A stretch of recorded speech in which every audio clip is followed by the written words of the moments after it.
大家好，我係大圍金輝鐘錶漢諾詠。Seiko 最新推出咗一隻1965年嘅潛水錶現代復刻限量版，今次係以衝浪為主題，係對日本江戶時代嘅藝術家葛飾北齋嘅標誌性木版畫致敬。腕錶係採用咗塗有超硬塗層嘅不鏽鋼製成，配有特殊嘅銀色圖騰錶盤圖案。精工呢款 Prospect 系列嘅手錶首次採用咗短截距嘅錶鏈，戴上手更加貼服舒適。而今次個錶扣更加 upgrade 咗，係備有微調彈弓錶扣功能，輕按一下就可以輕易放長錶帶，方便潛水人士。手錶直徑係40mm，採用緊6R55嘅自動機械機芯，上滿鏈可以行到3日。而今次嘅日曆亦都首次設置喺4點至5點位中間，唔會遮蓋任何嘅刻度。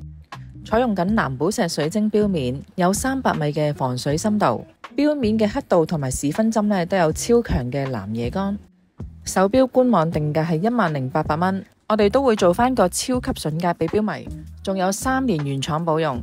有興趣錶迷快啲上嚟門市試下。今集介紹到呢度，下集見。